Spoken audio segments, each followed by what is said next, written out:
ఈ cost కుర్రాళ్ళకి government hostel facility ఇచ్చింది, అలాగే ఈ కాస్ట్ కుర్రాళ్ళకు కూడా గవర్నమెంట్ హాస్టల్ ఫెసిలిటీ ఇచ్చింది. ఇద్దరికి ప్రభుత్వమే ఖర్చు పెడుతోంది. అందరినీ ఒకే క్లాస్లో కూర్చోబెట్టి పాఠం చెప్తున్న ప్రభుత్వం రెండు వేరు వేరు హాస్టల్స్ ఎందుకు పెట్టింది? అలా పెట్టడం వల్ల ఇద్దరు కొట్టుకొని చేస్తున్నారు. ఇలా విడదీయడానికి నాయకులకు ఉన్న కారణాలు సిద్ధాంతాలు ఏంటో నాకు తెలియదు. ఎవడన్నా వచ్చి చెప్తే వినాలనుంది. ఎవడు రాడు చెప్పడు. నా డౌట్ క్లియర్ అయ్యేంత వరకు ఈ రెండు హాస్టల్స్ నేను టచ్లో ఉంటా. ఒకవైపు ఏమో అంబేద్కర్ గారి పేరు చెప్పి అనైలేషన్ ఆఫ్ క్యాస్ట్, కుల నిర్మూలన మాట్లాడతాం, ఇంకోవైపు కులాన్ని ఎగదోస్తూ ఉంటాం.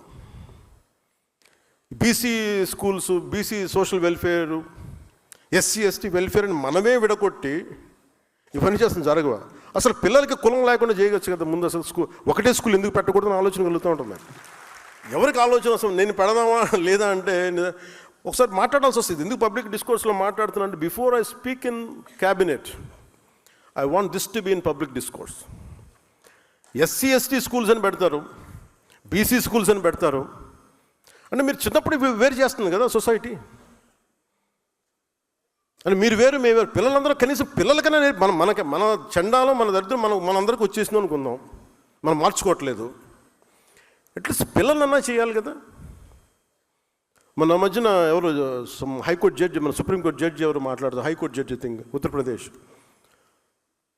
ఈ కులాలకి మిగతా కులాల నుంచి పెళ్లి చేస్తే బాగుంటుంది, వాళ్ళ అమ్మాయిని ఇట్లా ఇచ్చి పెళ్లి చేస్తే అసలు ముందు అక్కడ దాకా ఎందుకు వెళ్తారు? పెళ్ళి అనేది వాళ్ళ ఇష్టం. అది ఎవరిని చేసుకోవాలి, అది వాళ్ళ ఇష్టం. అది కనీసం మన చేతిలో ఉంది స్కూల్స్ కదా.